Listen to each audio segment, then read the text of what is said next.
Savez-vous que les écosystèmes sont l'un des éléments clés pour comprendre les problèmes écologiques d'aujourd'hui et permettre de résoudre ces problèmes pour sauvegarder notre planète? Bonjour et bienvenue sur cette page. Je suis Monsieur Folifon, étudiant en biologie physiologie animale à l'Université de Lomé. Et aujourd'hui, nous parlerons de l'écosystème. Qu'est-ce que c'est? Quelles sont les différentes sortes d'écosystèmes que nous avons? Et quelle est l'organisation de l'écosystème?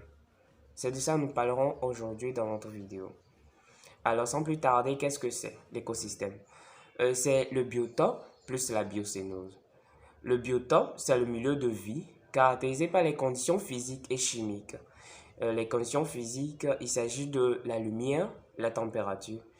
Et les conditions chimiques, il s'agit des sels minéraux et le dioxygène.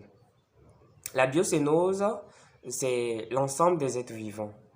Et donc, en grosso modo, l'écosystème, c'est l'ensemble des êtres vivant dans un milieu spécifique. Alors, ce mot fut inventé en 1930 par le botaniste Royal Clapham, Arthur Royal Clapham. Il a inventé ce mot pour classer les interactions entre les êtres vivants. Alors, nous avons différentes sortes d'écosystèmes, à savoir les écosystèmes naturels avec beaucoup plus de variété. Nous avons les écosystèmes artificiels et les écosystèmes semi-naturels. Dans les écosystèmes naturels, nous avons les écosystèmes terrestres ou continentaux. Ils occupent 30% de la planète. Exemple, nous avons les montagnes, les collines, les vallées, le désert. Nous avons les écosystèmes forestiers. Par exemple, les forêts tropicales, les forêts humides, les savanes, les steppes, les prairies, etc. Et donc, ils occupent 70% de la planète. Nous avons aussi les écosystèmes océaniques, à savoir les récifs, la mer, les océans. Nous avons aussi les écosystèmes lotiques, à savoir les rivières et les fleuves. Nous avons aussi les écosystèmes lentiques, à savoir les étangs et les lacs. Voilà.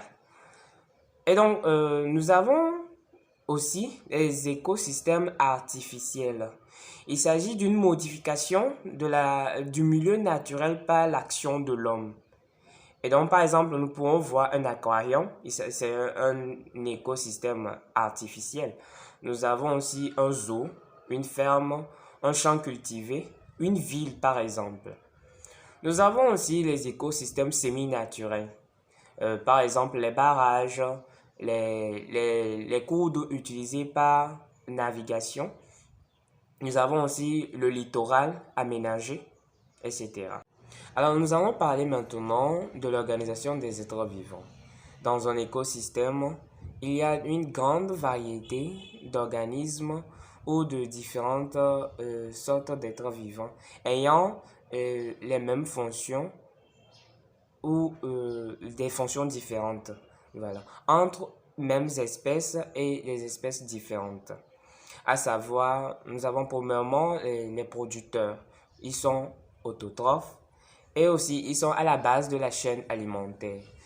Ils produisent leur propre nourriture à partir des substances inorganiques et à l'aide de la lumière. Exemple, les plantes et les algues.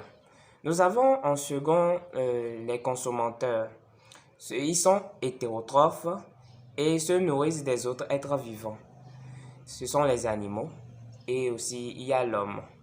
Alors en troisième position, nous avons les décomposeurs. Ce sont des organismes qui se nourrissent des matières organiques en décomposition.